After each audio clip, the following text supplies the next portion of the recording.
శాశ్వతం కార్యకర్తలు, శాశ్వతం వైఎస్ జగన్మోహన్ రెడ్డి గారిని ప్రేమించేటువంటి మీరు మాకు శాశ్వతం. ఎందుకంటే ఇంత కోట్లు ఇచ్చి ఇంతమందిని కొనలేము అసలు.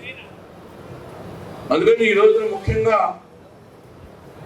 జగన్మోహన్ రెడ్డి గారు కానీ వైఎస్ఆర్ కాంగ్రెస్ పార్టీ అధినాయకంగా చెప్తున్నాం, 2019 నుంచి 24 దాకా మనం చాలా తప్పులు చేశాం.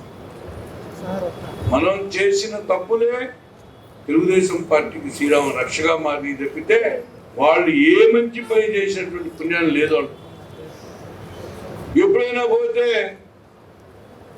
మనకంటే కూడా సచివాలయ వ్యవస్థలో సచివాలయం దగ్గర జనం ఎక్కువ ఉండేవాళ్ళు.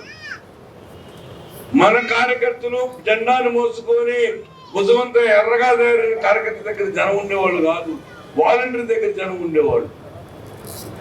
కానీ ఒకటే చెబుతున్నాం, గతం నుంచి పాఠాలు నేర్చుకున్నాం. ఏ పథకం పోవాలన్నా కూడా మా కార్యకర్త సంతకం పెడితేనే పథకం బయటికి వెళ్ళి తప్పితే మళ్ళీ ఆ రకమైనటువంటి స్కోప్ ఇవ్వం. పొలిటికల్ గవర్నెన్స్ అంటే వైఎస్ఆర్ కాంగ్రెస్ పార్టీ చెబితేనే ఈ రోజున ప్రజలకు పథకాలు అందేటువంటి పరిస్థితి ఈ రోజు తీసుకొస్తాం. ఎందుకంటే మీకు కూడా మనిషి కలుషం లేని మనస్తత్వం ఇది, 10 మందిని ప్రేమించే మనస్తత్వం.